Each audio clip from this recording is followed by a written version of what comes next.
Hello,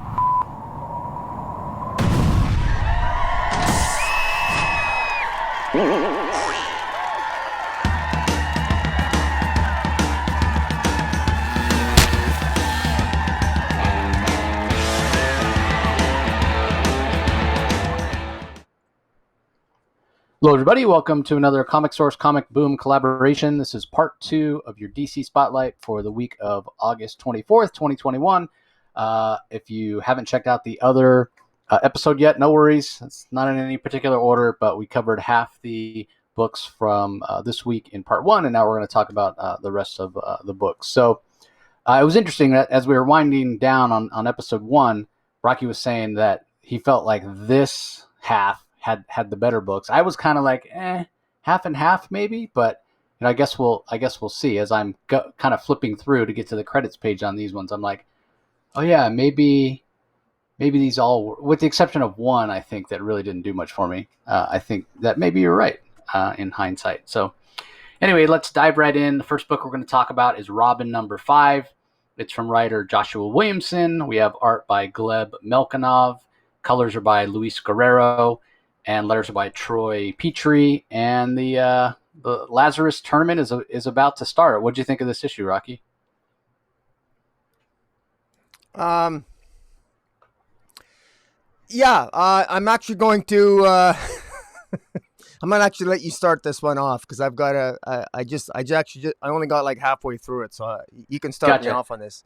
Gotcha. Yeah. So we saw at the end of last issue. Well, at the beginning of last issue, issue 4, Robin had sort of reunited with his grandfather, Ra's al Ghul, who's out on a walkabout almost, out on this island that's apparently close to where Lazarus Island is. And they had a little bit of a heart-to-heart. He was kind of explaining how nothing he's been doing lately has been working, and he's taken this sabbatical, stepped back from the League of Assassins, League of Shadows, whatever you want to call it. And he's kind of reassessing the way he does things because he's suffered defeat after defeat.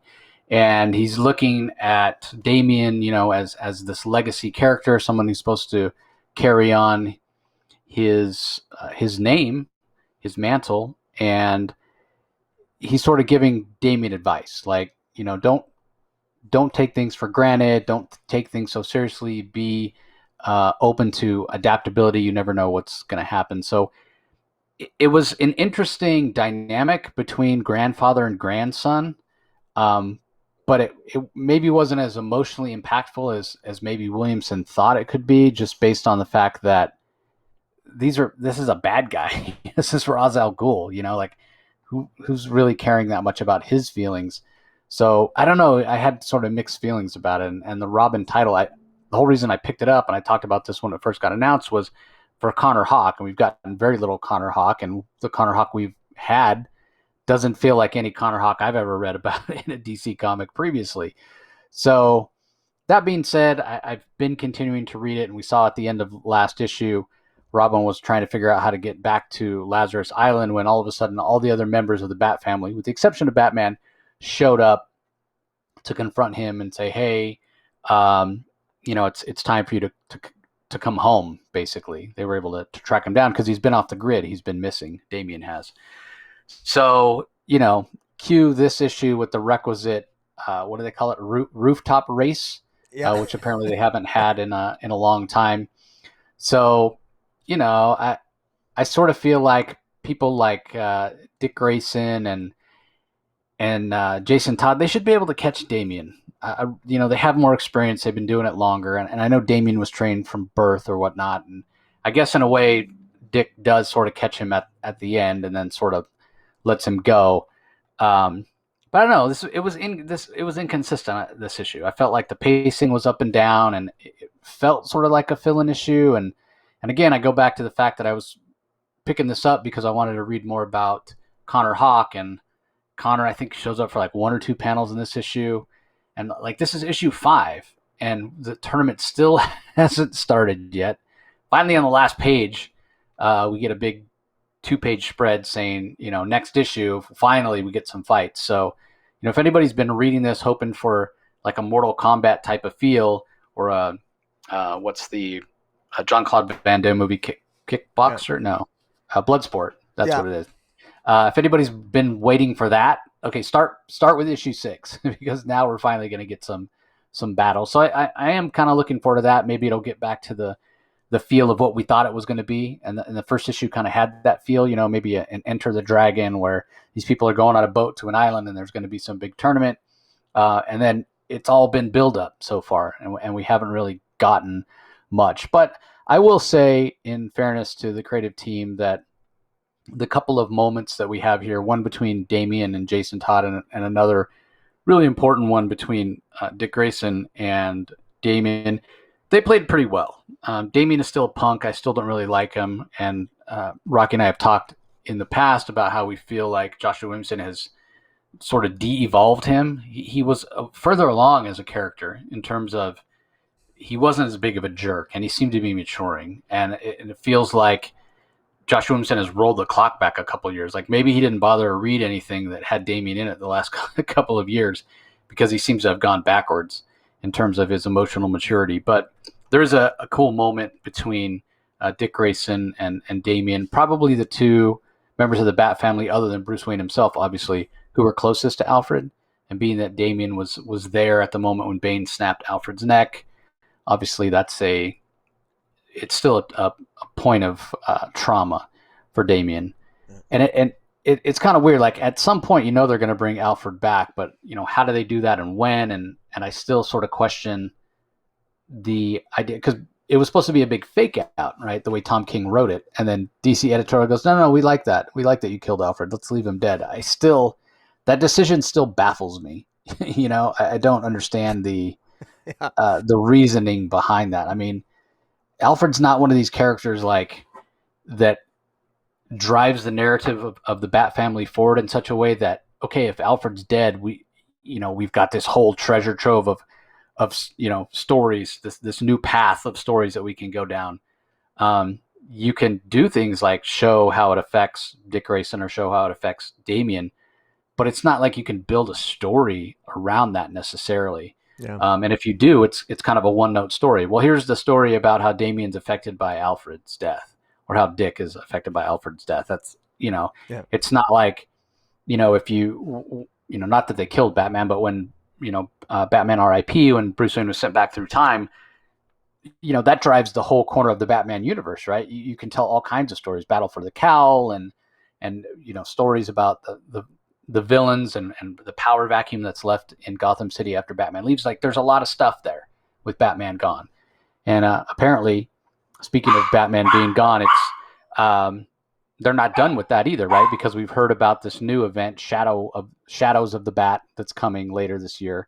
So obviously they feel they can go back to that well, which is great. That's perfectly fine. But Alfred, I don't know that you do. But anyway, it's neither here nor there when we're talking about Robin 5. I thought it was an okay issue. I still feel like it's inconsistent. The art, I'm glad Gleb Melkonoff is back. Not that Jorge Corona's art was bad by any stretch, and it's similar to what Melkonoff does, but Melkonoff is a little cleaner. And yeah, I'm in for basically one more issue, because I think next issue we're finally going to get what I expected it to be. You can almost skip issues 2, 3, 4, 5 and just go like issue 1, they arrive on the island and they get the rules. And now issue 6, the fight starts. All this stuff that's come in the meantime, it's been built up for not really any purpose in my mind, because I don't really feel like it's helped the narrative that much. And it certainly hasn't evolved Damian much, unless there's going to be callbacks to his meeting with Ra's al Ghul or something like that. I don't know. Like I said, we've talked about how Williamson seems to have rolled the maturation of Damian backwards, and so maybe hopefully by the time the series ends, at least gets him back to the point he was when he picked him up. Because I don't think DC knows what to do with Damian right now, to be honest with you.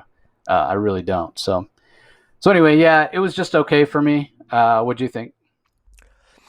Well, I appreciate that. I needed to refresh my memory, but yeah, I agree with you that it's, I agree with you that when Alfred was killed by Bane, I thought for sure that was going to be that whole thing was an illusion created by Psycho Pirate in the story.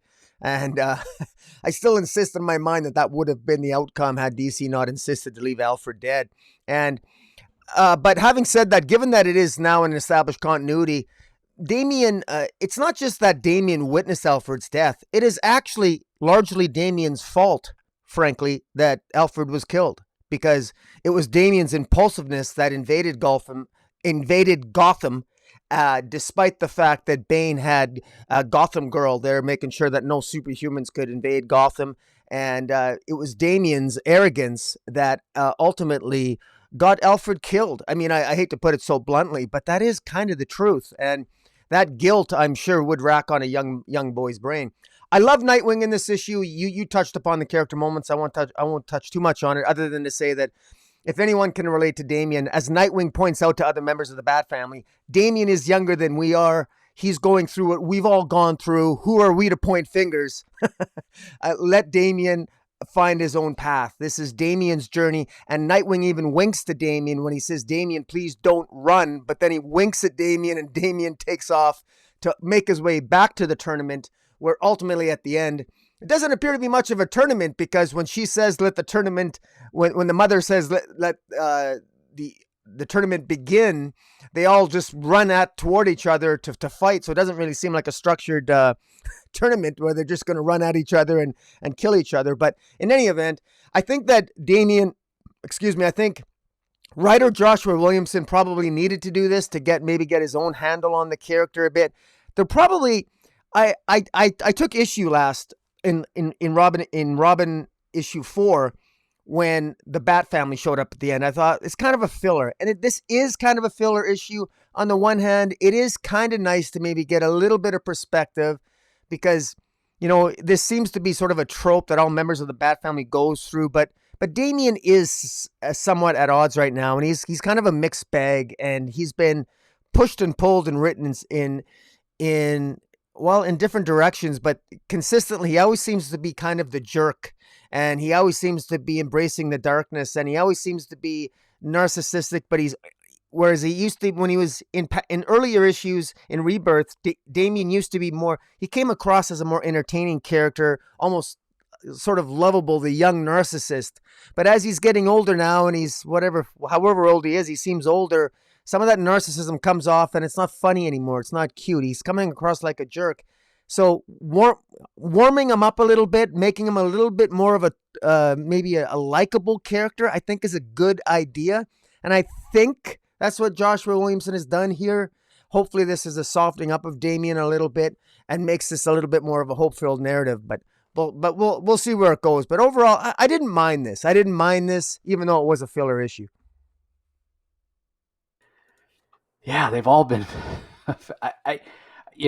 This is a question we've been asking a lot. As much as we sort of appreciate what DC's done, and it certainly has gotten far better than Future State was when we were really worried, to be honest, about the quality of the stories. But again, unfortunately, things like Mr. Miracle, Source of Freedom, which has been a pleasant surprise, too many of the stories and things that DC are writing or putting out right now is we're asking the question of what's the point of this? Where's this going? It's true of Bendis' Justice League. It's true of Batman, Catwoman. It's true of Robin.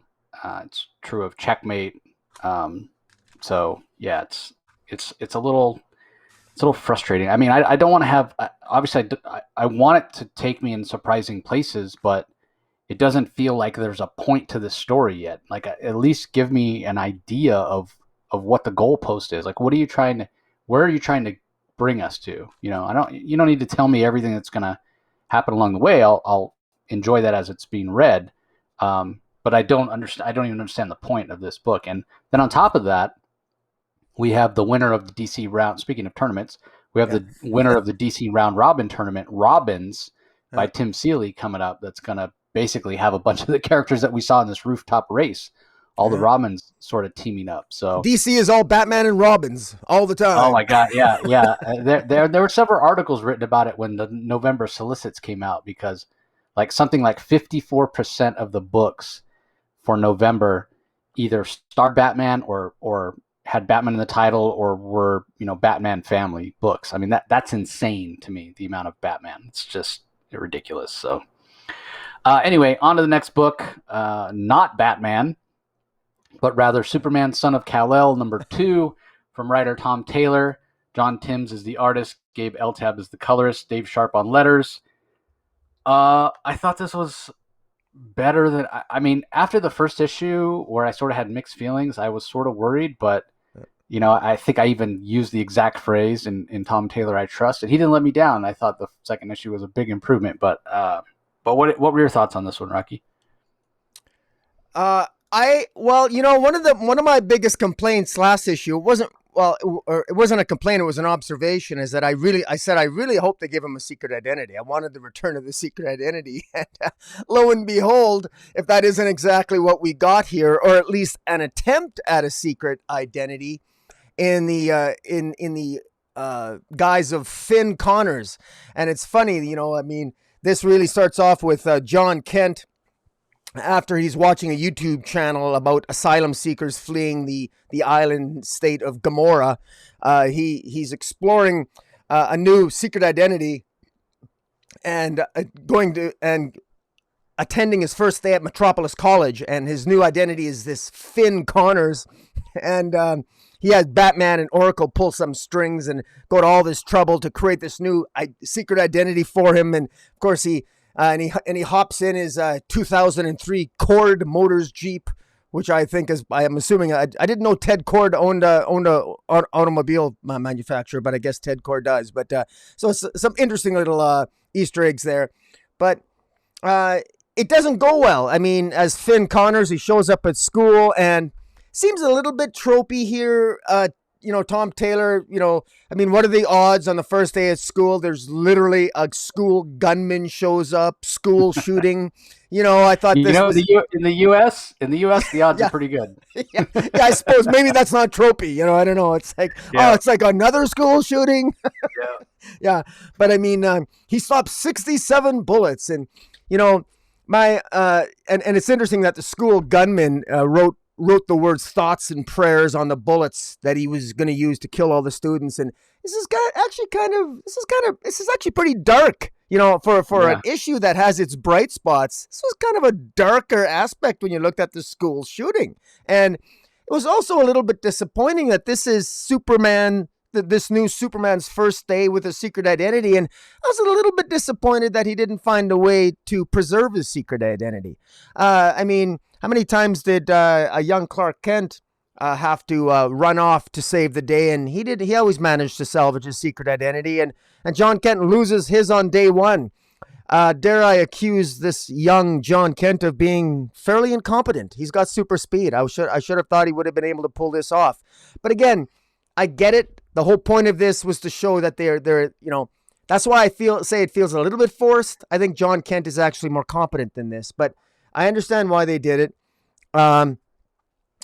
Following this, he clearly he gives up the secret identity of Finn Connors. It's completely blown. He's popular, but of course he's got no choice but to take his Cord Jeep and just fly off. And there's a beautiful scene here. I mean, the art in this issue is fantastic. Is it John Timms? Yeah. I mean, just fantastic. There's a beautiful image of young Jon Kent with his dad, Kal-el, staring at the earth, and they're just, they're talking about how big the earth is and yet how very small it is. And I really like this discussion because this is Jon Kent holding his dad accountable, saying, "Dad, why don't you do more?" And he asks him point blank. And it's the question that we've all had of Superman at one point. Why don't you do more? You're always sitting on the sidelines. You're always trying to be so diplomatic. You're not getting involved. I think we could all relate to Jon Kent's asking his father that question. And I actually think Jon Kent doesn't like his dad's answer, and I don't like it either. And Jon Kent even tells his dad that his answer is idiotic.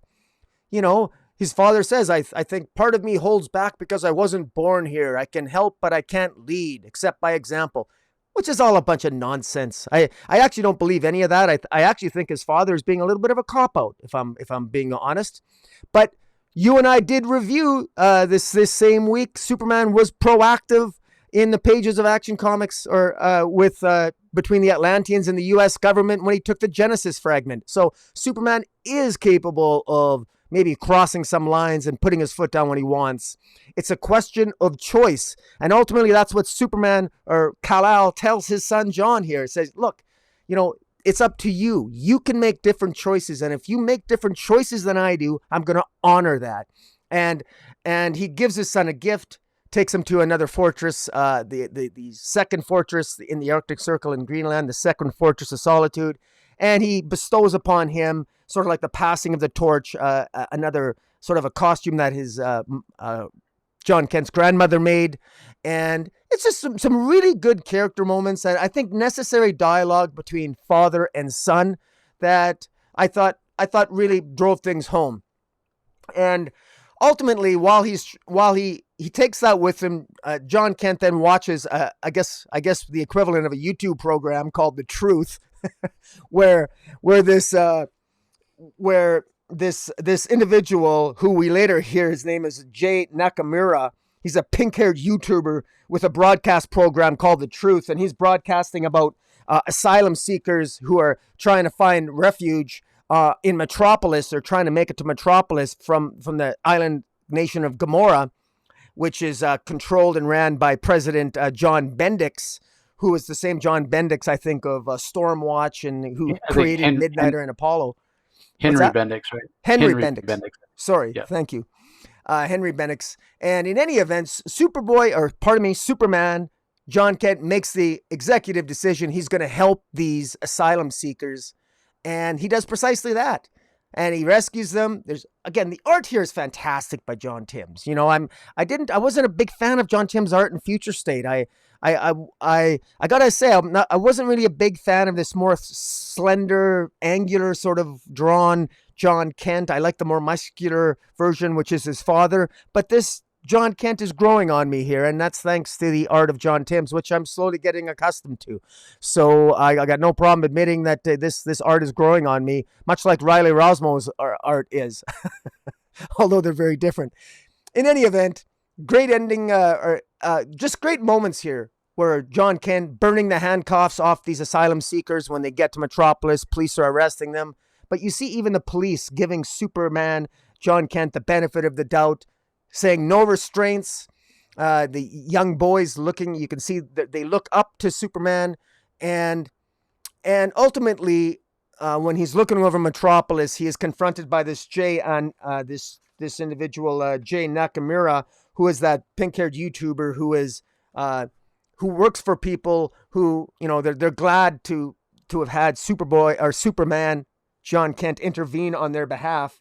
And he hints at something, and this is what made me feel good. He says he understands why sometimes Jon Kent may want to feel smaller than he actually is. Because he was actually the same individual that Jon Kent saved, that's saved at the school shooting. Whoever was, the gunman was actually trying to kill this Jay Nakamura, which is interesting. And I found it interesting that this Jay character, the way he articulated the idea of a secret identity, that I can understand why you might want to feel smaller sometimes. Interesting way of putting it, because I wouldn't necessarily think that Clark Kent is smaller than Superman and such. So it's an interesting perspective. But interesting. Really interesting. I like where this is headed. I like how this one act, you could call it a political act, an international political act. It's going to have ramifications, and it's clear that this island of Gomorrah, which is run by President Henry Bendix, President Henry Bendix, Henry Bendix, he is of he created Midnighter and Apollo with genetic experiments. Interestingly enough, Henry Bendix is one of the few characters in the DC multiverse that only has 2 to 4 counterparts in the multiverse. So he's rare. He's a genius level intellect. He's on par with Lex Luthor. He's a really good choice for a villain for Jon Kent. So I applaud Tom Taylor for thinking outside the box a little bit. I think this is an inspired choice for a villain. It's a very good choice. And he's going to give Luthor a run for his money. And Henry Bendix has got one up on Lex Luthor. He actually owns his own country. And And I might say that I already find Henry Bendix far more interesting than another villain who owns his own country, and that's Leviathan. Who? Leviathan. Mark Shaw. Anyways, I don't know, man. Jace, I enjoyed this. This was a positive step forward. I think that there's a lot of directions where this can go.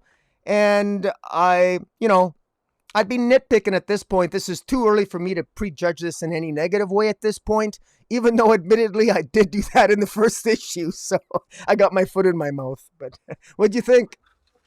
Yeah, again, I thought it was an improvement on the first issue, which sort of felt a little bit directionless. It's clear that Jon's going to make his own decisions, and that's good because he does need to both, the point that Jay Nakamura makes about him wanting to be smaller and having live in his father's shadow, which goes back to the whole idea of him trying to have a secret identity, which I thought was pretty lame. I like the idea of it. The execution was not great. But yeah, I like what Tom Taylor's doing here in terms of making Jon his own man, where he's going to make different choices. So yeah, putting on a terrible blonde wig, and does he not own any other shirts other than his costume? Because he gets dressed to go to school. He's got his costume on under his clothes, which, okay, Clark used to do that at the Daily Planet. But he puts on jeans and a hoodie, and he doesn't even put on another shirt under the hoodie. So, I mean, what if you get hot? You need to take off the hoodie, you know what I mean? Or you want to unzip it. Yeah. So yeah, he literally has no chance of keeping the secret identity because he's wearing a wig that's not secured, so it falls off immediately when he starts moving at super speed. And then, as soon as some of the bullets kind of put some holes in his hoodie, his costume's exposed. So not the best idea. And I honestly didn't know how to feel because I do agree with you. I do think he needs a secret identity, but I don't know. It just felt like he reached out to, who do they say it was, like Oracle and somebody else that Bruce Wayne, Batman. Yeah, Bruce Wayne. Yeah, to set up this identity for him, and he squandered it so quickly. I'll be a little more forgiving in terms of, I think even if he moved at super speed, it wouldn't have worked. There was just too many people there. But what my thing about it is, it's been shown time and time again when Superman goes into a crowded place, just as sort of a preemptive thing, he's always, kind of scanning around with his X-ray vision to make sure there's no danger around. Maybe it's just lack of experience, but had Jon, when he first got there, he's in the same parking lot as this gunman when the gunman's in his car loading his those bullets that you mentioned that were. Yeah, I mean, Tom Taylor's making some political statements here for sure. The thoughts and prayers etched into the bullets. But if Jon had just kind of looked around a little bit more, he might have spotted this, and then he could have stopped it before it got to the point where, okay, now the only way to stop it is to expose himself. Because I mean, it might, as much as I feel like it was a little clumsy, not necessarily what Batman and Oracle did in establishing his identity, but Jon, it just felt a little clumsy. And again, maybe it goes back to lack of experience, that he didn't take more precautions necessarily. And I think a wig is always a bad choice for secret identity because it's just too hard. Like, and we see it at the end where Jay Nakamura tried to, hey, do you want your bad wig back? Like, it was, I mean, wigs are always so obvious, at least to me, whenever I've seen people wear them. So, but again, I'm sort of nitpicking because I did enjoy it overall. And I also agree with you about sort of the cop out. I'm not sure why Tom Taylor went with that choice for why Superman chooses not to do more.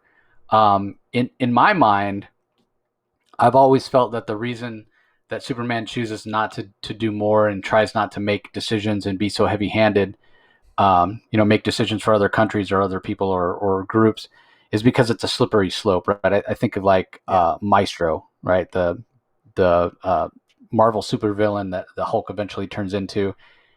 You start crossing that line each time, it gets easier and easier to cross it, and then the line actually moves, and you get to the point where all of a sudden Superman's the dictator of the planet, benevolent or not, and he's making all the decisions, and people don't have their the agency to do what they want.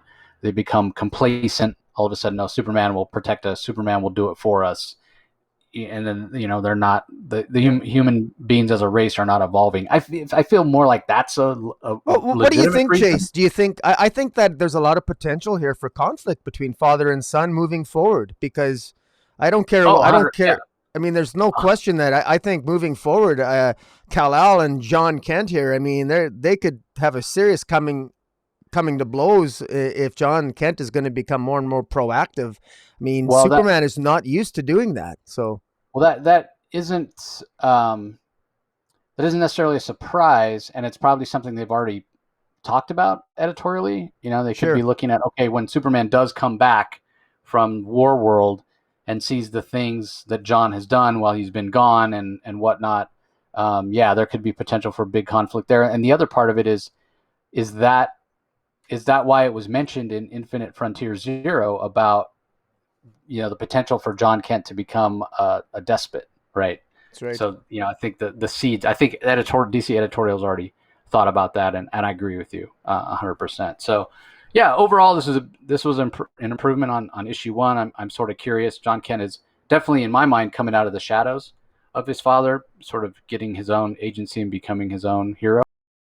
I do wish this had been 10 years from now, after we got more stories of Jon Kent as a younger superhero learning the ropes. But this is the reality that we're faced with, and I said it before. As soon as this first issue came out, that now there's no going back. It would be really hard to put that genie back in the bottle. As far as the art goes, I like it most of the time. There are times where I feel like it's a little inconsistent, or it feels a little unfinished, especially in the facial expressions.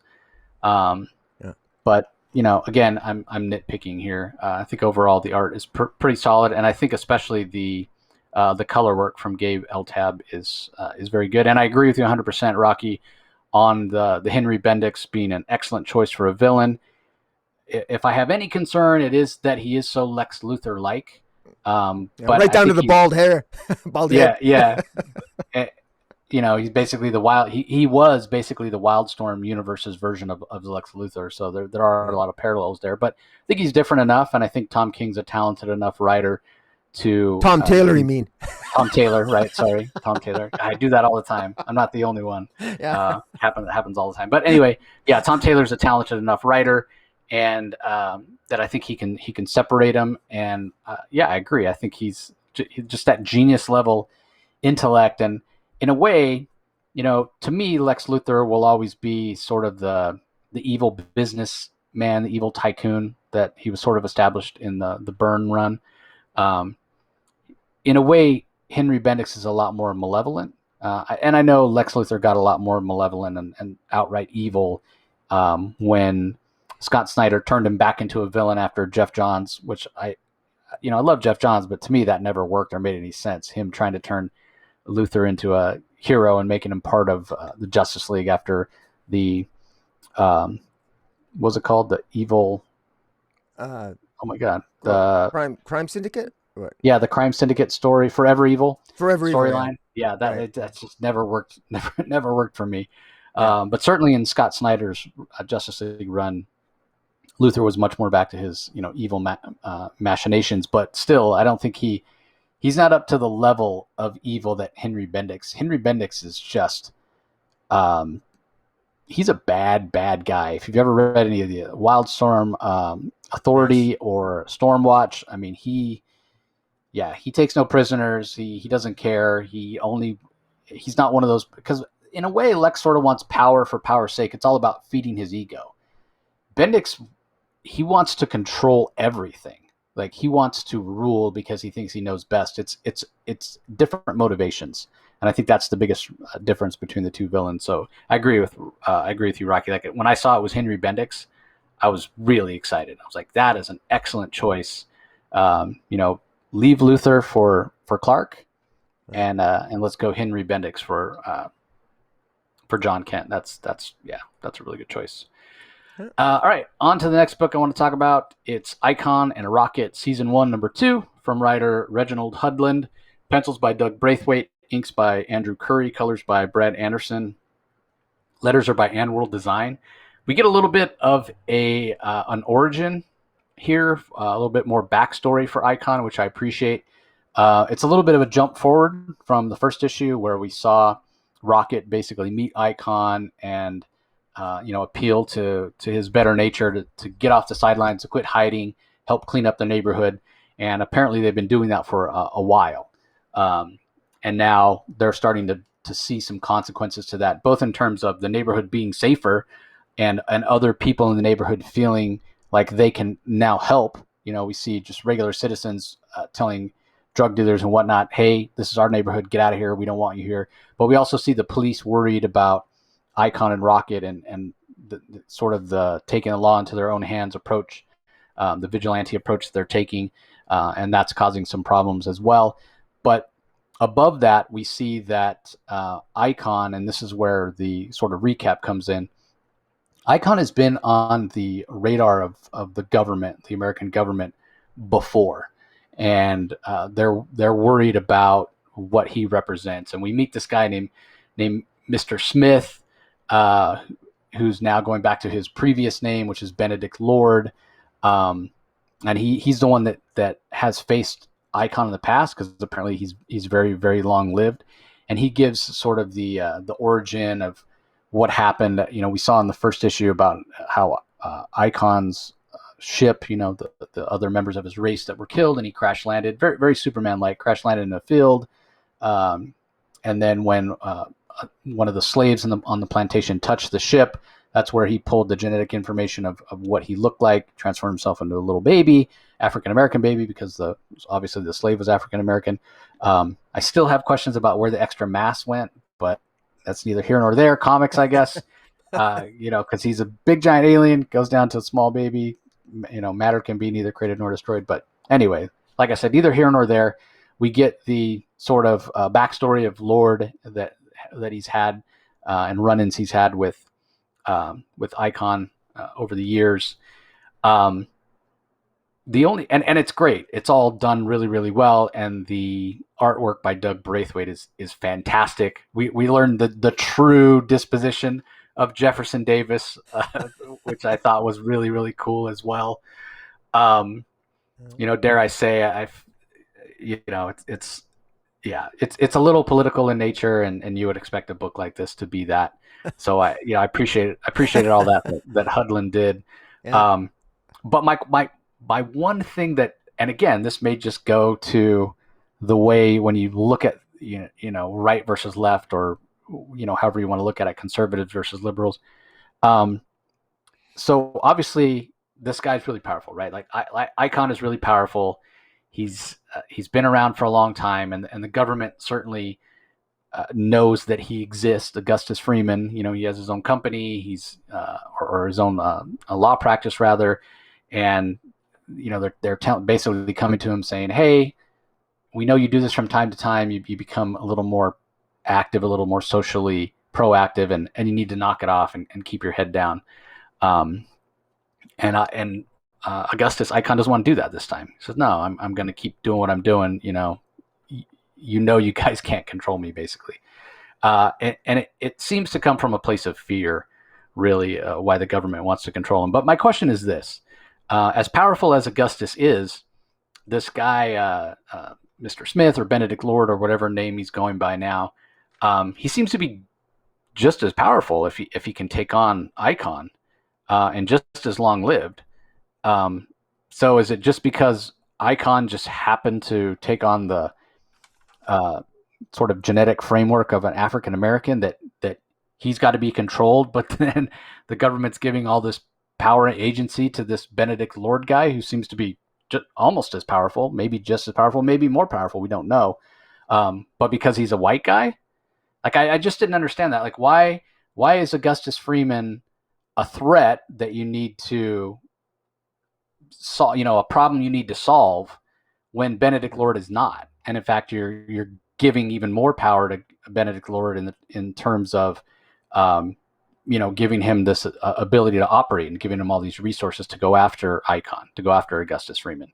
That doesn't make sense. That doesn't make sense to me, unless it's like purposeful by Hudlin to say, like, yeah, look, just because of the color of his skin, which again, Icon is an alien that has the ability to shape change. He could turn into a white guy if you wanted to, right? So what's the difference really when you talk about Icon versus Benedict Lord? This Benedict Lord guy seems like much more evil.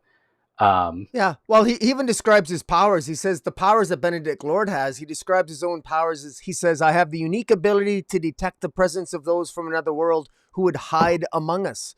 Well, that kind of seems like a fairly useless power if you're living on a world where there's all superheroes everywhere. I mean, everybody knows kind of where they are, unless I suppose he just wants to filter them out. So I'm not really sure what his power set is, other than he seems to have glowing eyes. So I share your questions. Like, he's kind of a mysterious figure at this point. Yeah, it doesn't make sense to me. It offends my sense of fairness, of equality, which I suppose is the point. I think that's the whole point of the character. This Benedict Lord is not a good guy, and he shouldn't be being empowered by this government agency to go after Augustus Freeman and Rocket, for that matter, because they're just trying to clean up their neighborhood and trying to give people of color a chance. Because we all know that institutional racism is a thing. And so, yeah, in a way, this is a very political book, but, kudos to the creative team, because there's nothing overt that's said, but it doesn't take a genius when you're reading it to see that the subtext is there. So I think this is becoming my favorite of the three milestone titles we've had so far: Hardware, Static Shock, and Icon and Rocket. This has been my favorite. And again, the artwork, pencils by Doug Braithwaite, the inks by Andrew Curry, the colors by Brad Anderson, all of it works really, really well. I mean, the flashback scenes, especially the fire at the capital of the Confederacy, and Icon walking out with that severed head of Jefferson Davis, fantastic. So I really, really like this. Fantastic. What do you think, Rock? I'm a lover of history, and I love the American Civil War. I like reading about it, and I'm always soaking up information about it. And I just love this is like a what if tale, and it's so cool to think of. This is the real history of the Civil War, and it makes sense. And I just want to give some pushback to anyone who's going to say, because yes, this involves political issues, but this is not a political comic book. This is a comic book that has a good story. I mean, good Lord, this is about an alien who assumed the form of a black man during in pre-Civil War America, and that was his experience as a human being, was as a black man in pre-Civil War America, and he initially he had the mindset of a young Clark Kent. He fought for the rights of the oppressed, and for whatever reason, after this Benedict Lord killed him, he clearly wasn't dead. You can't kill Icon by stabbing him from behind. He clearly went into hiding. And this is almost like, it almost reminds me a little bit like Kingdom Come, where an older Superman, after losing his wife Lois with the Joker blowing up the Daily Planet, and Magog killing the Joker, and humanity choosing Magog, a man who would kill over the man who wouldn't. Superman abandons humanity only to come back in the future to save at the end of a Kingdom Come. This is Augustus Freeman. He loses hope essentially after his experience, and sort of his actions led to victory for the North in the Civil War. But all that history was covered up. Benedict Lord admitted that they wiped out every witness, every newspaper account of the truth. An imposter President Jefferson Davis was brought forward, all to sort of hide the truth of history. And meanwhile, this clearly had an impact on Augustus Freeman, and he went into hiding, and he didn't reveal himself. And for him to come out now because of young Rocket, this Raquel Irvin, it really says something, because she's inspiring him in some way. He's seeing in her something that reminds him of the family he had that raised him in the days of the Civil War. And this is really good, interesting storytelling. I love this. This Benedict Lord, I don't know who Benedict Lord is. Maybe he's a character that exists, because I never read the original Icon and Rocket. But the questions I have, I'm wondering, is Benedict Lord related to Maxwell Lord? Does he have a similar power set, maybe, of mind manipulation? Probably not. I'm just sort of speculating there. I really like this. I love that the involvement of the NSA, that they have a relationship with him that goes back, obviously perhaps decades, perhaps a century. Very interesting stuff, and I'm loving it. I'm absolutely loving this, and it's funny because between the Mr. Miracle issue this week that we reviewed in part 1 of DC Comics for the week of August 24th, and this one here, I mean, I got to tell you, these black superheroes, man, they're kicking ass right now, and this is entertaining as hell. This feels like fresh and new. This isn't like reading a new take on Batman. This is a brand new, fresh and new character for me that I'm just appreciating for the first time. And of course, this is a milestone character that's been around since at least 1996. So I'm really enjoying this. Yeah, as far as I know, Benedict Lord this is a new character. He wasn't in the first go round as far as I know. But I didn't read every single milestone issue, and even if I read it, I probably forgot because it was so long ago, over 20 years ago. But yeah, I don't think so. I did Google milestone DC Comics Benedict Lord. I didn't come up with anything. So okay, I think it is a new character. So all right, up to Detective Comics number 1042. It's the conclusion of the Jury storyline from writer Marika Tamaki.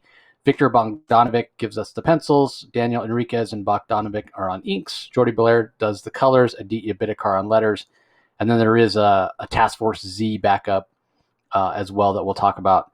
But yeah, this wraps up sort of the Hugh Vile storyline that's been going on as needed, I guess, because the big Fear State event is about to start. So I don't think we've seen necessarily the last of this parasite. If maybe we've seen the last of Hugh Vile, but maybe not the parasite itself, or maybe the parasite will regrow itself in the image of Hugh Vile based on the ending of the story. And I certainly expect to see more of Roland Worth, and more of Deb Donovan as well, for that matter. She may be the most lasting legacy of Tamaki's run on Detective Comics. She seems to be a character has a lot of legs to me. But I'm also curious why Tamaki didn't just choose to go with Vicky Vale, which is, I think, interesting to me. But yet using a little bit of Vicky Vale, having her show up here to basically as a contrast character. Yeah, creating a little bit of a rivalry there, a healthy rivalry between the two. Yeah.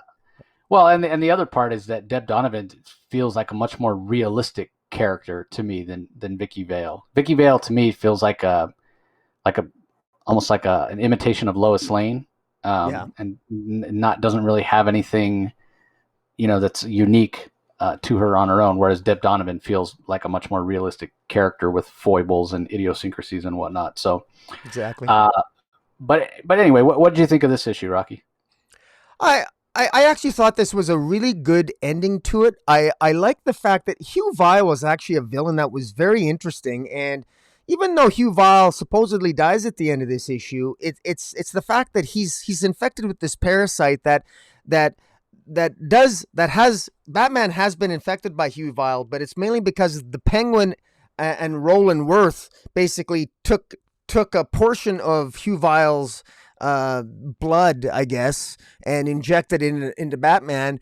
But it wasn't a very smart plan, because as Batman later tells Huntress, it's sort of like almost giving him a small dose because of Batman's experience in overcoming all kinds of different toxins in his career as Batman, Batman actually manages to overcome it, or just resist the infection of the vile virus just enough to resist it, and to ultimately, along with the Huntress, defeat Hugh Vile. And Hugh Vile ends up ultimately dying. And at the end, while he's on the autopsy table, Hugh Vile, his body starts to excrete these little eggs, and these eggs, it looks like, fall into the sewage system or the sewage system or the drainage system of Gotham, and I'm guessing may contribute to the advancement of Gotham in fear state, that may or maybe play a role in Task Force Z. I'm not sure, but I like it. I like what Tamaki did here. I mean, this and I gotta say the art here, Victor Bogdanovic's art is fantastic. Jordi Belaire's colors. I mean, the mood and the ambience. This is scary. Batman looks terrifying with these squid-like green horrific things sticking out of his mouth with his glowing green eyes. And Roland Worth, I mean, he's absolutely petrified, and he's afraid Batman's going to kill him, but Batman resists the infection long enough to make sure that he just incapacitates Roland Worth. But this was very well done. Tamaki has impressed me. I've enjoyed her Detective Comics run, and I enjoy the Deb Donovan is a great character. As you said, Deb Donovan she's more overweight than Vicky Vale. She smokes. She's got more of an attitude. She swears more. She's far more sarcastic. She's frankly more likable because of that. Maybe that says more about me than anything, but I like Deb Donovan more than Vicky Vale because, like I said, Vicky Vale is more of sort of like a Lois Lane analog, and she's boring. And frankly, Deb Donovan is more reflective of Gotham City. She's a little bit more flawed and dark, and she's got those, like you said, those idiosyncrasies that make her being part of Gotham all the more interesting and just more fascinating as a reporter. And so this worked. And at the end with Huntress, we know, has the ability to see through Hugh Vile, can see through the eyes of those infected by Hugh Vile because of her experience in being infected and overcoming the infection herself. And so that ability that Huntress has comes in handy. And you got to wonder that these eggs that the body of Hugh Vile excretes at the end, are there going to be future infections that we don't know of? Is that a future plot point? Is it going to play itself out in future, or in Fear State, or in Task Force Z, or is that something else? But the fact that I'm asking these questions is a compliment to Marika Tamaki. She's done a good job here, and yeah, this really worked. What do you think? Yeah, I agree. I think it did really work, and I continue to be pretty impressed with what Mariko Tamaki has brought to the Batman universe here. Now, it's interesting, right? Because for whatever reason, this character has been around for 80 years. I mean, we know fewer women worked in comics, back in the day, and that's obviously changed in recent years. But it's definitely the exception rather than the rule to have a female writer on Batman. Some people that may think that that's a bad thing, but to me, it's bringing a fresh perspective to Batman.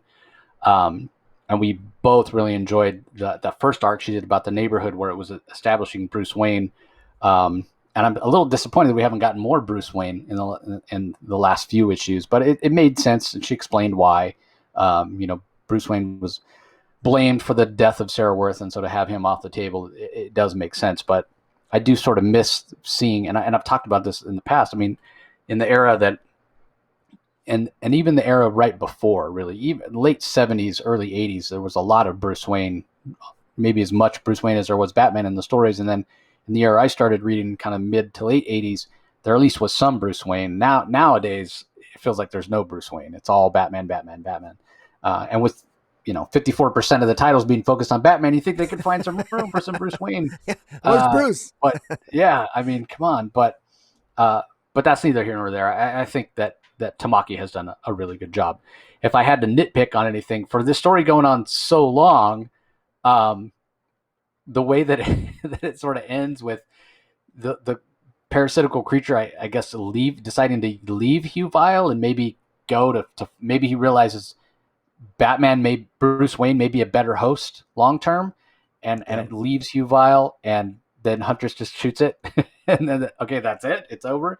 A little anticlimactic in terms of how sort of ubiquitous this parasite has become in Gotham, to just be defeated in such a relatively easy manner. Yeah.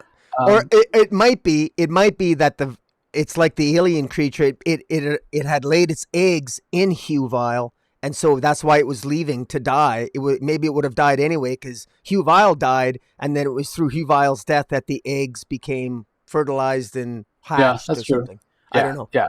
Yeah, entirely possible. But again, I think it's the little things that Tamaki's doing in the series that really make it work. And so if there's a beat like that feels a little understated, I'm perfectly fine with that. I mean, just with Huntress, when she says, I don't understand how you managed to hold it off. Hold off the parasite. And like you mentioned, well, it wasn't the it wasn't it was Vile's blood or the liquid or whatever that was extracted from Vile and then shot into me with a dart. So it wasn't kind of the mainline stuff that when Vile had directly infected people. So maybe that's why. And plus, too many near-death experiences where my brain was deprived of oxygen. I have adapted. So we're to understand that Batman's brain has adapted to being without oxygen because he's almost died so many times. I mean, I don't think that's how it works, but that's comic books for you. Yeah, exactly. Right. I mean, that's so such a what? That is not at all how it works, but at the same time, that's a fantastic way to put it. Right. That's a fantastic comic book thing to say. Yeah, Batman can survive in low oxygen environments because he's almost died so many times. I mean, it's just a fantastic idea. And I won't say any more about Deb Donovan because you pretty much said it all. And like I had mentioned earlier, I think she's a fantastic character. So she is sort of the focus of the backup story. In fact, it's even titled Deb Donovan in What the Bleep is Task Force Z, from writer Matthew Rosenberg, Max Rainer's the artist, Diego Rodriguez on colors, Rob Lee on letters. And this is basically just a continuation of part one, where Jason Todd has set her on the path of trying to find out who is kind of pulling the strings on Mayor Nakano. What's Project Halperin? Why are these bodies disappearing from the morgue? What is this mystery that's going on? So, you could say Deb Donovan is sort of the kind of street level Vicky Vale, Vicky Vale being a little more glamorous and whatnot. So it certainly suits her to, if Vicky Vale's going to team up with the glamour of Bruce Wayne / Batman, obviously Jason Todd Red Hoodie's much more kind of street or, gritty, street level, however you want to put it. And so teaming him up with Deb Donovan makes sense, right? It's sort of the sort of other side of the coin of Vicky Vale, Bruce Wayne. You got Jason Todd, Deb Donovan. So it's really working for me. I continue to be impressed with Matthew Rosenberg. He's quickly becoming probably my favorite scripter in comics. I just think he nails it with the dialogue. He brings humor. He brings realism. I mean, when you read what people are saying, the vocabulary they use, that's the way people talk, at least in the world I live in, and it goes to show how much tone and vocabulary and word choice can really set the mood for the stories you're telling, kind of the exact opposite of what Tom King is doing in Supergirl Woman of Tomorrow, where he's using very flowery language and very, less used words that have more complex meanings, and it's kind of elevating that story in a way, making us feel like it's a little more kind of proper in a way. Matthew Rosenberg's going the other way with the vocabulary here of Jason Todd and Deb Donovan, so that it feels much more kind of realistic. It lends that realism to it. So I'm really digging this, and I think I want to say that I saw something about there being a Task Force Z series coming. In fact, there is. Yeah, that was in Matthew Rosenberg's. He first mentioned that in his newsletter, I think. Yeah, and then as I'm saying that, I'm remembering. Yeah, I did look over the November solicits because I wanted to see firsthand for myself just how much Batman there was, and there's a lot. And I think it's got a solicit in there for issue 2. I think the first issue of Task Force Z comes out in October, and we get the second issue in November. So I'll definitely be picking that up because I think it's going to be a fun ride. Happy to see Matthew Rosenberg on Jason Todd, and obviously I'd love to see more of him on Grifter as well. So what do you think about the backup, Rocky? This is really good. Not only, somebody is stealing corpses from the morgue in Gotham City here, and Red Hood needs some help figuring it out, and he goes to Deb Donovan, and the reason he chooses Deb Donovan over Vicky Vale is that he likes Deb Donovan's writing better, articles better, and Deb Donovan loves that. So that's why she listened to why she sat down with Red Hood to begin with, because she does have an ego and she does have a rivalry with Vicky Vale, and she even takes advantage of one of Vicky Vale's sources at one point in the story, and much to the chagrin of Miss Vale. And Mayor Nagano, there's a Project Halperin that's going on, which has access to all of the city's resources. Somebody is using that to remove bodies from the morgue, and we know that Astrid Arkham has died at some point. I'm not sure when she died, but her body's been removed. Bane is dead. We witnessed you and I were both wondering why Man-Bat died. The death of Man-Bat that we reviewed in Batman Urban Legends. Well, Man-Bat is going to be a member of Task Force X, so Z, pardon me. So we now know why they killed off Man-Bat, because he's coming back. Sundowner is coming back. Mr. Bloom, not a big fan of Mr. Bloom. But all these deaths, they're all coming back for this Task Force Z. And I really like what Rosenberg has done here, because while the plot line of the fact that, at some point Jason Todd has also had experience being dead and he's going to be leading this task force, the fact that we got this ancillary character that's just a reporter, she's actually written better than Lois Lane is written 99% of the time. We talked about how on Checkmate, the only good thing about Bendis' Checkmate series is, as you said, Lois Lane is finally getting some agency. Well, here we have Rosenberg right out of the gate establishing a character, a reporter that could hold her own against Lois Lane, as she does here against Vicky Vale. So impressive. And I share your compliments to Matthew Rosenberg here. Well done. And Max Rayner on the art just really nails it. And I'm definitely looking forward to where this takes us. Yeah, I agree 100%. Because we know where it's going to take us next month is Fear State, but I'm really looking for, because I don't know, I've never been a big Scarecrow guy, so the Fear State thing doesn't have me really excited, but kind of the aftermath and the vacuum that's left, as I mentioned, because apparently Batman's going to leave Gotham City. Bruce Wayne, I should say, is going to leave Gotham City after Fear State, so that's the storyline that I'm looking forward to. So I guess we'll see, and then obviously, as we just mentioned, we're going to get a Task Force Z book, so looking forward to that. All right, up next is Wonder Woman number 778, Afterworlds Part 9. That's right, 9 parts. And as much you know as what I'm going to bitch about, right? yeah, and I kind of have the same complaint. I mean, as much as I harken back and I've complained about writing for the trade and why can't we get the longer form stories now. 9 parts, man, that's just a little too long because here's the thing, like when we used to get those longer form stories, especially in things like Chris Claremont's X-Men back in the day, where you did have plot lines that lasted 9, 10, 12 issues, you had B and C plots too that were playing along. In Wonder Woman, we just have the one story. There's no other plot threads to kind of, give us a break from this seemingly unending afterworld story. It's just gone on far, far too long.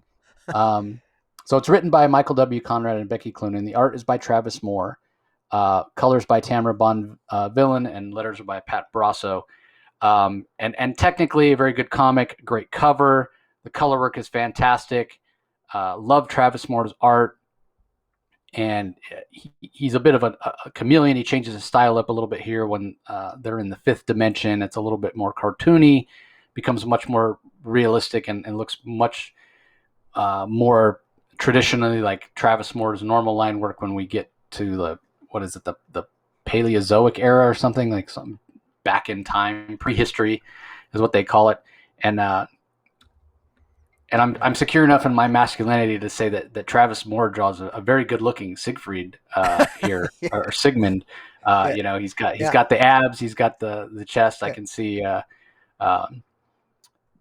any gay guys that are big fans of Wonder Woman are gonna really dig that. Hey, what do you mean? Batmite is pretty hot looking too. What are you talking about there? Yeah, right. Look at that belly on Batmite, man.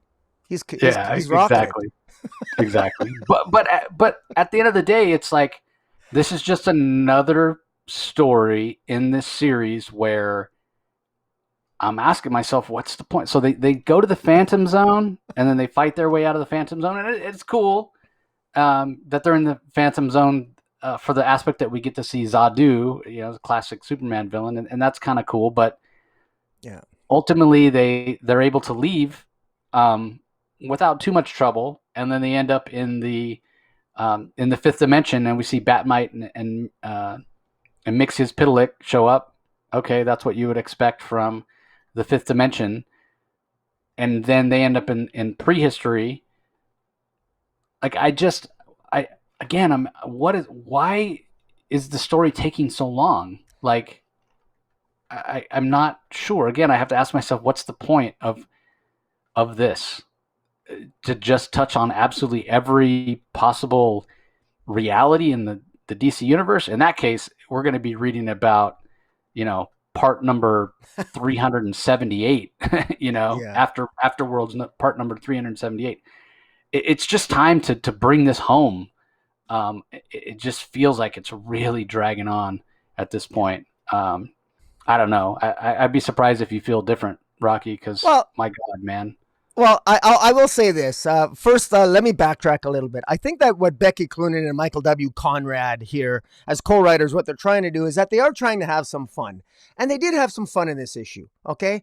I mean, in fact, probably, I did get a kick out of the scene where there was Batmite, Mxyzptlk, that's how I pronounce it, and Wondermite, where Wondermite shows up, which is sort of like a miniature version of Wonder Woman, and Mxyzptlk says, "Is she with you?" And Batmite says, "I thought she was with you," just like in the Batman v Superman movie. So I think they're trying to have fun here.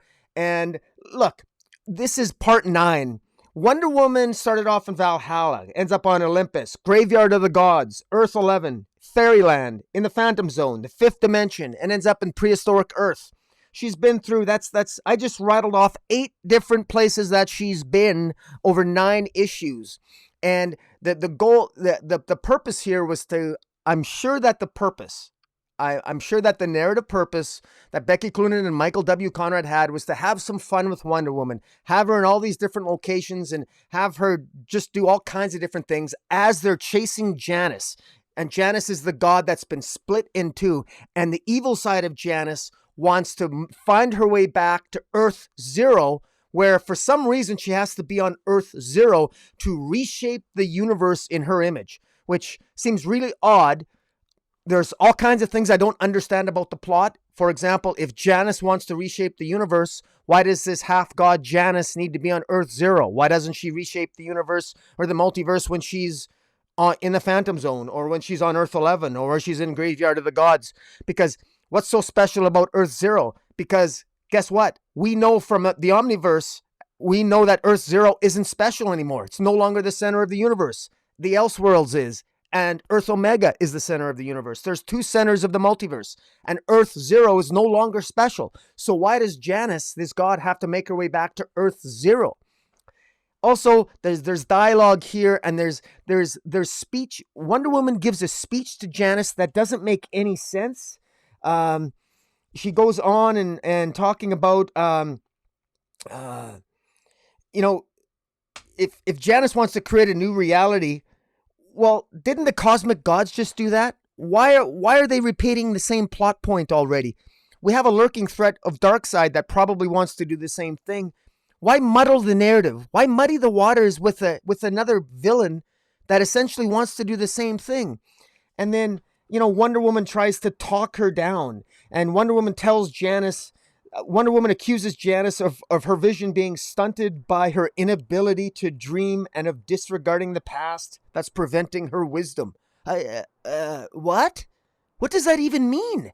It's Cloonan and Conrad are falling into the trap that I find a lot of writers that take on Wonder Woman generally tend to fall into, and that they make Wonder Woman give a speech that ultimately lacks any degree of actual substance and actually doesn't really make any sense, but it sounds really good when you say it out loud as a platitude, but it doesn't make a hell of a lot of sense in the context of the story. Janus is just an insane god that doesn't know what she's doing. The other thing that's bothering me here, again, it's a nitpick, is that every time Janice is jumping from place to place, from Valhalla to Olympus to Earth 11 to Fairyland to the Phantom Zone to the Fifth Dimension, everyone's saying how much Janice looks like Wonder Woman. That people are, that Janice looks like Wonder Woman, and so people trust her, and Janice is causing all this trouble. Yet every time we see Janice, she doesn't look at all like Wonder Woman. I don't know anybody that would confuse Janice with Wonder Woman if you actually look at them. They're very different looking characters. One looks like a witch and one looks beautiful. So that's the other thing. I don't really see how anybody could confuse the two, other than the fact that one might look like Wonder Woman with a lot of bad makeup. I mean, I'm laughing as I say this because I can see I had some fun on Earth 11, and I had a little bit of fun here in the Fifth Dimension. Okay, I'm not going to lie. And I think that was the purpose of what Conrad and Cloonan were trying to do. I think I'm just, after 9 issues of this, I just really want this to get to an end point, because I want Wonder Woman to get in the fight of Infinite Frontier and battle against Darkseid. I think that's where the story lies, and I view this as a distraction, but maybe there are others that are really putting all their eggs in this basket, but I don't know. But hey, like you said, we got Siegfried here showing off his chest and abs, and we'll always have that. Yeah.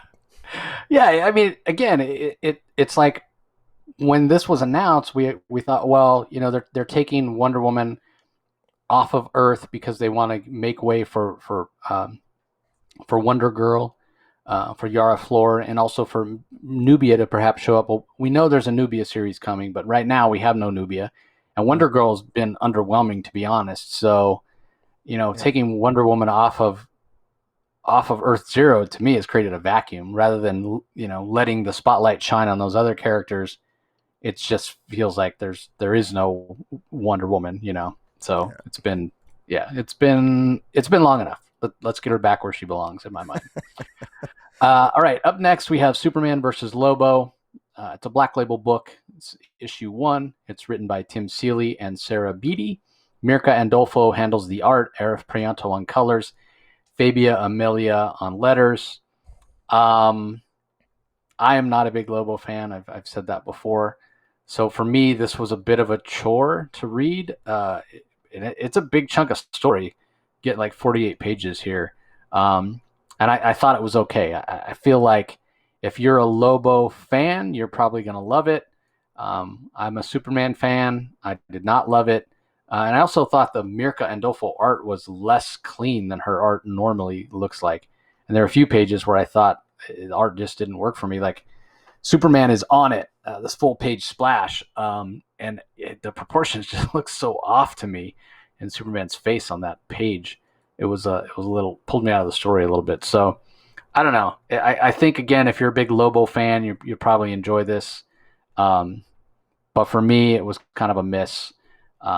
It just felt like, God, is this going to be over anytime soon? It felt really long to me. So, and it's not over. There's more. This is only book 1. Because it did feel like it could just have been a one shot, but then at the end, we get next issue, what could go wrong? So that next issue I may enjoy more, kind of a fish out of water sort of story where Superman gets sent to Lobo's home planet and Lobo gets sent back to Krypton.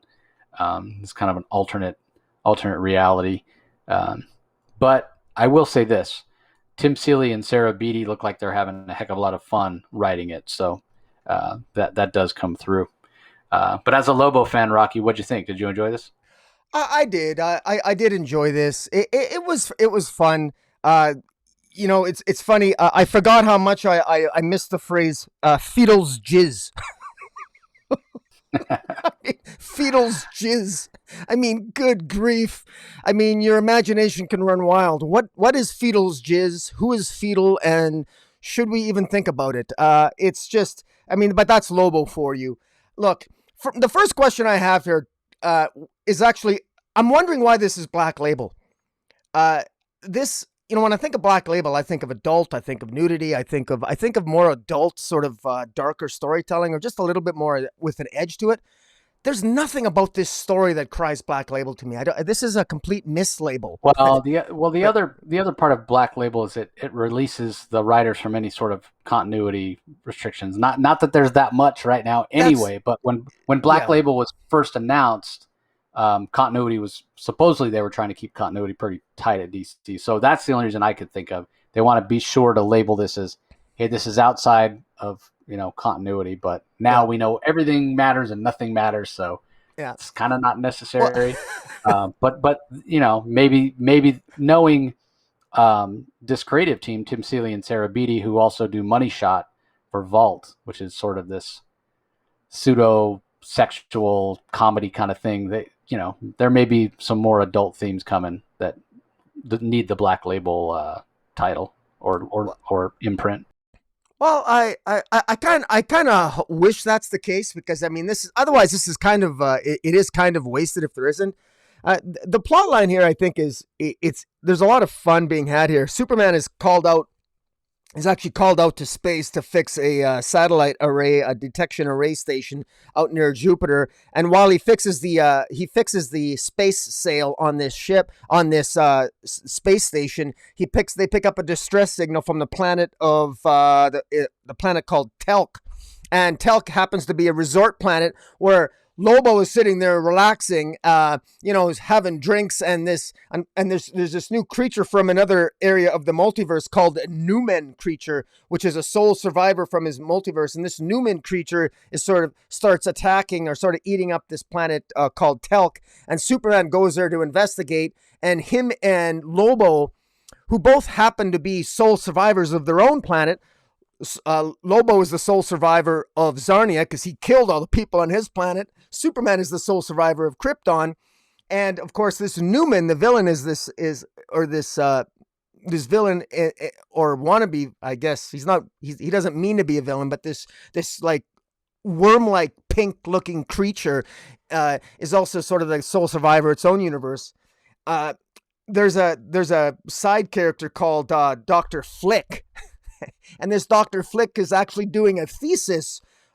She studies the behavior of Kundians. She was also a biologist and a wildlife photographer. And her major in her university was studying the sole survivors of extinct species. So you can imagine her luck when she runs into Lobo and Superman and this creature called Newman. I mean, it's such a ridiculous amount of extraordinary coincidences, but it's funny. The dialogue, I think, is really good. I think Marika and Dolfo's art, at times, it's very off-putting. But it grows on you very quickly, because especially with Lobo, who's just sort of a crazy, exaggerated character anyway. I mean, there's some scenes here where Lobo was attacking this Newman creature that he looks like he's actually punching a sphincter. I mean, it just, Fetal's jizz, what a scene. I mean, it's, you can have fun with this, and I did have fun with it. So at the end of the day, Lobo is jealous of Superman because Dr. Flick makes the observation that Superman is more beloved than Lobo is. Lobo gets jealous, and so Lobo actually travels to Earth and he wants to basically, through a PR campaign, he wants to basically destroy Superman's reputation, and that's really what this is. And so he goes to Earth, and he creates Lobo through various means creates a hashtag of no thanks to Superman all over social media, and people start complaining about, there are anti-savers that pop up complaining that Superman shouldn't save anybody. You should never interfere with God's plan. Superman makes people sterile due to his radioactivity. And, Superman doesn't even ask permission to save people. He just assumes they want to be saved. And all this, Seeley does a good job of creating a metaphor of satirizing social media in our world. And he really exaggerates it for this story. And it's exemplified through the narration, or I guess the commentary of this Dr. Flick. And there's good dialogue here. I mean, Lobo makes fun of Dr. Flick's name, calls her John Flick, Dick Flick, Chick Flick. I gotta admit, both Seeley, Tim Seeley and Sarah Beattie as writers, I thought their tag team worked quite well here. I was entertained, and I gotta tell you, I'm not always a huge I find Tim Seeley to be a consistent writer, but he rarely has been a writer that has ever knocked it out of the park for me. But this one, I think him with the help of Sarah Beattie, their joint efforts have paid off well here. I'm entertained, and I think if anybody wants to get a good snapshot of Lobo and his attitude, and if you're just thinking whether or not to read a Lobo story, I think this is a good story to read. Let's put it this way: if you're not a fan of Lobo after reading this story, then you'll never be a fan of Lobo. Let's just put it that way. And that's all well and good. At the end of the day, this Newman character wants to reward Lobo and Superman, because ultimately it's in Newman's defeat where this creature comes to certain realizations, and so Newman thinks that he's doing Lobo and Superman a favor because they're both sole survivors of their planet. He figures he's going to send them back and restore back to life Krypton and Zarnia, but he mixes them up. He says Superman of Zarnia and Lobo of Krypton, and so next issue we're going to have adventures of Lobo on Krypton before it exploded, and Superman on Zarnia, presumably before Lobo probably killed everyone on Zarnia. So more shenanigans and nonsense and violence is to follow. And as crazy as this plot is, this is fun. This is a really fun narrative. And I'm looking forward to see where it goes. I mean, again, and it makes sense that this is out of continuity, but on the surface, I think you could probably squeeze this into continuity. But since this is Black Label, I'd like to see them push the envelope a little bit. I don't expect to see a Bat Wang or a Lobo Wang or anything like that, but I want them to push the envelope a little bit in the future issues. Yeah, I wonder if they get all their sort of sexual innuendo out in Money Shot that they work on together. So yeah, they're not. It's not needed here. But yeah, curious to see. I don't know if I may skim read the next one just to see. Because for me, again, I'm not a big Lobo fan. Although I probably enjoyed this more than any other Lobo story I've read. But he's just not a character that really appeals to me. So. All right, last book we're going to talk about, Wonder Woman Black and Gold. What number issue? Issue number 3. Got a few stories here. We Built a New World, written by Janet Harvey, art by Megan Levins, lettered by Becca Carey. Espionage, written by Robert Venditti, art by Steve Epting, lettered by Ann World Design.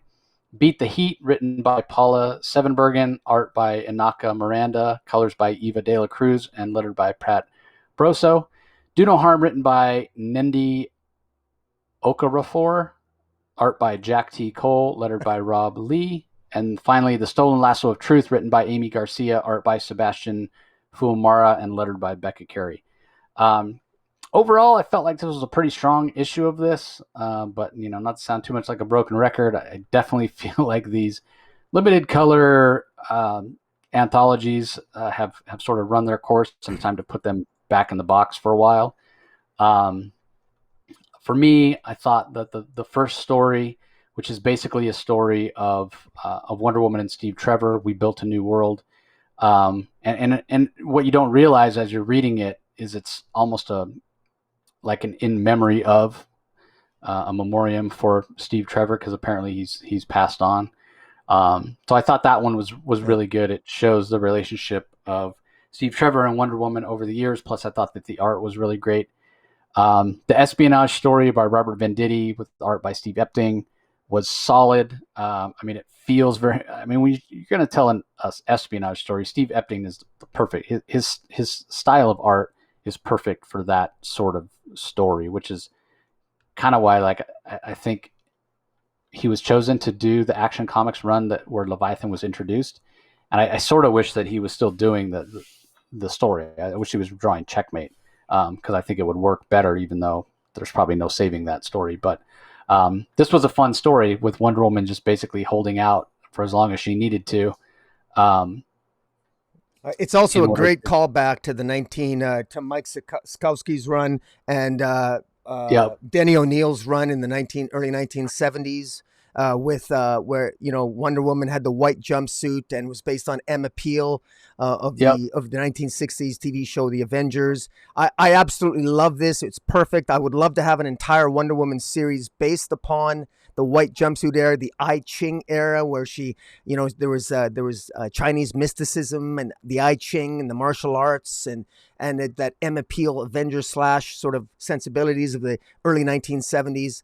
I absolutely love it, and this is actually done. What I love about Robert Venditti here is that he honors it in a way and does it far superior than with great respect to Mike Sikowski and Denny O'Neil. He does it better here and with Steve Epting than they did it in the 70s. Yeah, I agree. 100%. I was going to say the same thing. I'd love to get this creative team on a regular book, or at least like a mini series that focused on that. I didn't think it worked when they did it with Superman. In the pages of Action Comics, when Bendis, used some funky kryptonite and turned Superman and Lois into basically other people and had them as agents of Spiral. It was too hokey and it didn't work. But we're not changing Wonder Woman's appearance here. She's just out of costume, and it totally works. The next story is basically about Apollo. Like the Earth is heating up, and Wonder Woman wonders if it's Apollo that's doing it, and it's a pretty heavy-handed, honestly, story about climate change by Paula Sevenbergen. So, your mileage may vary on that, whether you think it's an appropriate story for Wonder Woman to be that sort of political and whatnot. I mean, I think climate change is a real danger, but I don't necessarily think that the story really works that well. But what I will say, what I loved about it, and this is just a little thing, the fact that the invisible jet is like this more futuristic, because it's always been been drawn as to look like either an F-15 or an F-14. Right. But here it looks much more like I don't even know, like a B-44 or something, or an F-44 rather, like a brand new. It looks more slick here. Yeah. So I really did enjoy that. Yeah. The next story, The Do No Harm, is this is the one that really didn't work for me. I didn't really understand the point of it. Apparently, there's some organism on Earth that can survive in space, and there's some sort of strange phenomena they call a miniature butterfly nebula, but yet it's inhabited by these little guys. I don't know. It didn't make sense. The art, I didn't really care for the art much either. So that one was a miss for me. But it was the only one, because I think all the others are pretty good, including the last story where Wonder Woman loses her lasso, which we're going to set that aside on how ludicrous it is that Wonder Woman would drop her lasso and not go back to pick it up. And a little girl finds it and she uses it at school and uses it to dress up as Wonder Woman for Halloween. And it's just it's a good heartfelt story with art that suits the tone of the story. So overall, I thought 4 out of the 5 stories were good to great, and there was only one where I just was kind of like, didn't really work for me. So overall, a pretty strong issue of Wonder Woman Black and Gold. So I know you commented on the espionage story, Rocky. Any other thoughts on any of the others? Well, the espionage story was by far my favorite, because I actually have, I only own about, maybe 20 CGC slabs, and probably about 8 of them are all Wonder Woman from that I Ching era. And varying grades, and I just sort of like it because it's often reviled as one of the worst eras of Wonder Woman by in certain circles, but there's a certain fun aspect to it that I wish we'd return to and sort of like revitalize that, or maybe give that era another look. But in any event, that was my favorite. The Beat the Heat with the Apollo one, which you talked about with Apollo. The only thing what bothered me about that one, the Beat the Heat, is it's a common Wonder Woman trope that writers engage in routinely, where gods can get away with doing whatever they want. Apollo can go ahead and facilitate all kinds of meteorological and disasters with the weather. Apollo can do it. Apollo can create heat. And Apollo and Wonder Woman will let Apollo get away with it. But then supposedly we're supposed to ignore the fact that Apollo did all this because, it's really, mankind was, it's really man's fault anyway because of climate change. No, Wonder Woman. Apollo's the villain. Kill him. End him. You snap Maxwell Lord's neck, snap Apollo's neck.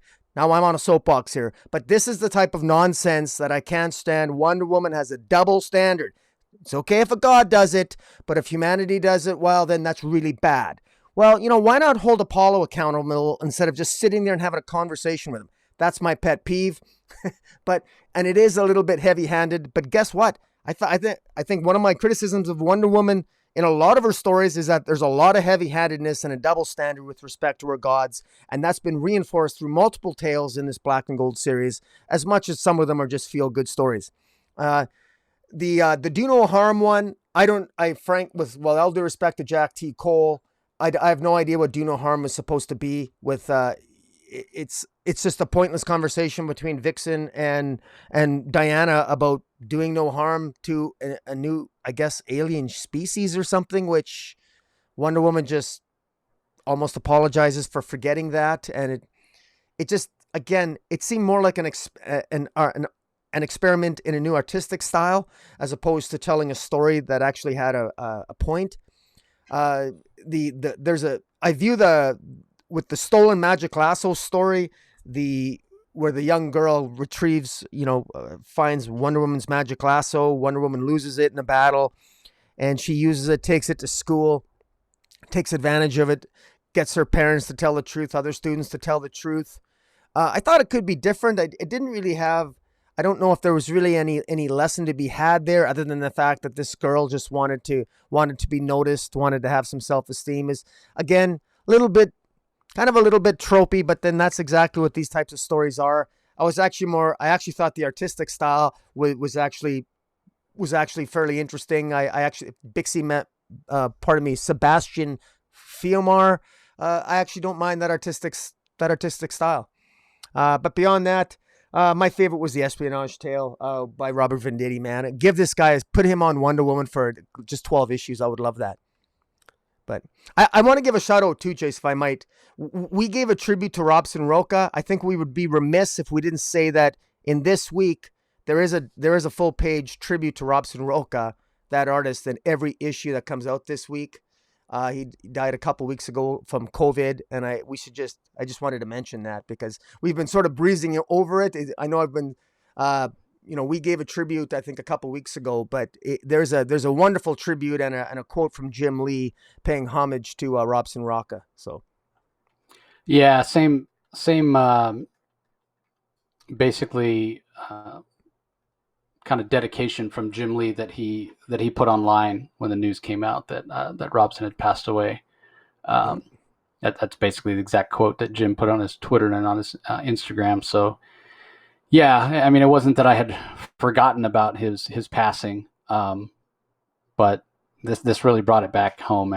Yeah, it's a great tribute, showing some of his great art there, and yeah, it just kind of reminded me once again of what we all lost in terms of the incredible work that he would have created.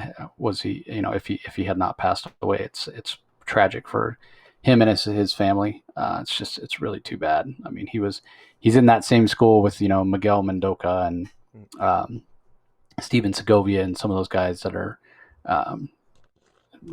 Daniel Sampier, Jorge Jimenez, that are Bruno Redondo's another. They're all kind of that same generation of Latin creators, either from Brazil or Spain or what have you. They're just tremendously talented, and grew up in a country where English is not the first language, and even though they have their own kind of homegrown comics, Brazilian comics or Spanish comics or European comics or what have you, these guys grew up loving these iconic DC characters and having the dream to work for DC. And in the case of all the ones I just named, they've accomplished that dream, right? And they're fantastic, and they're very appreciative of the opportunities, and they turn in absolutely great work. And to lose one of them so young is just a terrible tragedy. So I'll remind everybody, get vaccinated if you're not vaccinated. Absolutely. In fact, as we're recording this today, part 2, recorded part 1 Sunday, recording part 2 on Monday. You'll get them both on Tuesday. The FDA has given full approval here in the United States for the Pfizer vaccine. So if you're using that excuse of it's just emergency use, it hasn't been fully vetted, it's now been fully vetted. They've run all the tests. It's safe after millions and millions of people have had it, tens of millions at this point. And everybody's had 2 doses, or most people have had 2 doses. If there were any terrible side effects, it was going to kill people. We would have seen it by now, right? It's been out for 7 months. So it's safe. Go and get it. You're protecting yourself. You're protecting others. It's the right thing to do. So, other than that, I will mention a couple of creator-owned interviews this week. Like I said, already live is the one for Cornerman with Ray Anthony Height and Chris Robinson. I've got a chat with David Pepos that's coming up on Wednesday for his current Kickstarter for the second issue of the OZ, which is sort of like the Hurt Locker mixed with Wizard of Oz, which is absolutely spectacular. It was great to chat with David. And I may have one more creator-owned spotlight coming this week. We'll see. Just had so many creators reaching out to me lately. It's kind of other than covering the new comics that are coming out on Tuesdays and Wednesdays, it's really the only thing I've had time to do. But I am hoping to get back on some of the other regularly scheduled daily podcasts. But you got anything else coming up, Rocky, you want to plug? Well, I just want to I do want to encourage people to contribute to the Helix Project, Area 51, the Helix Project issue 3, with our good friend Dark Knight Nation. I still want to review issue 2. It's just crazy with my schedule. I actually had my tooth pulled on the weekend, so there was a period of time where I couldn't talk. But in any event, so I hope to pump out a review of issue 2 of the Helix Project, Area 51, the Helix Project. And I'm still slowly building up an all-inclusive review of Infinite Frontier, which I think continues to get better. And yeah, just in my continued enjoyment of the DC universe. And indie titles. And I also contributed to Man-Child, another independent title. You interviewed the author, the creator of that the other day. I contributed to Man-Child and to Helix Project. So, so great time to be a comic book fan, man. Yeah, definitely. Tons of great titles and tons of great non-DC books coming out this week as well. So don't forget to tune in on Wednesday morning for our spoiler-free New Comic Book Day episode on the podcast. And just a reminder, if you're watching this on YouTube, you can subscribe to the Comic Source podcast on any podcast platform or your podcast app from your phone. Just do a search for the Comic Source. If you're listening to us audio only and you want to see Rocky and my beautiful face or see some of the other content that Rocky puts out beyond the DC Spotlight, be sure you head over to YouTube, do a search for Comic Boom. That's spelled just as it sounds with an exclamation point on the end. Give him a subscribe. Make sure you like the video. Ring that notification bell so you know when new content comes out from him. So that's going to do it for this episode, everybody. Another really solid week of DC books. And like I said, I guess you're right, Rocky. I think other than Superman Lobo, which I thought was just okay, the books we reviewed in this part 2 were probably a little bit higher quality. Just slightly, not much. It was, you're right. It was, like I say, I mean, what a great problem to have, trying to figure out if, which part was slightly better than the other one. It's a good time to be a DC fan, I think. Yep. Checkmate probably for me the worst book of the week. Yeah. But yeah, even that had, some redeeming qualities. If I had to pick a favorite DC book, this week it's close because I really, really, almost surprisingly so, enjoyed the second issue of Superman, Son of Kal-el, and I thought it was a really good issue of action and detective. But I'd probably put Superman, Son of Kal-el second. But for me, the best issue I thought was Icon and Rocket, number 2 from Reginald Hudlin and Doug Braithwaite and company. For me, that was the best one. I would actually, if I had to pick, it's very close to top 3, but I would put Mr. Miracle, Source of Freedom issue 4, followed by Icon and Rocket, followed by Superman, Son of Kal-el. Yeah, but it was really again great week, tons of great titles. So be sure you give some DC titles a chance if you're not already picking them up. And as always, we want to thank everybody for listening, and we'll talk to you next time. See you later.